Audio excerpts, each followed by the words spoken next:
Argentina, Argentina, and now Spanish. So I love Argentina.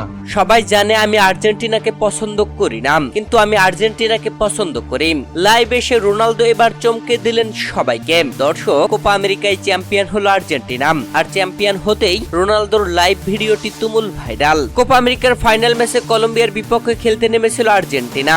এই ম্যাচটি ছিল চরম উত্তেজনার ম্যাচ। যদিও ম্যাচের দ্বিতীয়ার্ধে 65তম মিনিটের মাথায় লিও মেসি ইনজুরিতে ছিটকে কাঁদতে কাঁদতে মাঠ ছাড়েন। ডাগআউটে বসে অঝরে বাচ্চাদের মতো কাঁদতে থাকেন লিও মেসি, যা পুরো বিশ্বকে কাঁদিয়েছে। ম্যাচের প্রথম 90 মিনিটে কোনো গোল ছিল না, অতিরিক্ত মিনিটেও কোনো গোল ছিল না। এরপরে ম্যাচটি দ্বিতীয় দফায় 30 মিনিটে গড়ায়, যেখানে দ্বিতীয়ার্ধে 112তম মিনিটের মাথায় লাউতারো মার্তিনেজ দুর্দান্তভাবে গোল করে আর্জেন্টিনাকে লিড এনে দেয়। যেই লিডেই দুর্দান্ত জয় পায় কলম্বিয়ার। গোল পরিশোধ করতে পারেনি আর্জেন্টিনা, শেষমেশ 1-0 গোলে জয় তুলে নিয়ে এবারের কোপা আমেরিকার চ্যাম্পিয়ন হলো। চ্যাম্পিয়ন হতেই লাইভে আসেন রোনালদো তার স্ত্রীকে সঙ্গে নিয়ে। যে লাইভ ভিডিওতে তিনি বলেন, আমার বউ আর্জেন্টিনাকে সাপোর্ট করে, মানুষ জানে আমি স্প্যানিশ, আমি আর্জেন্টিনাকে পছন্দ করি না, কিন্তু নাম আমি আর্জেন্টিনাকে পছন্দ করি। এরপরে রোনালদো আর্জেন্টিনা বলে স্লোগান দেন একটু। দর্শক, রোনালদোর আর্জেন্টিনার প্রতি ভালোবাসা আপনার কাছে কেমন লেগেছে জানাবেন ভিডিওর কমেন্ট বক্সে।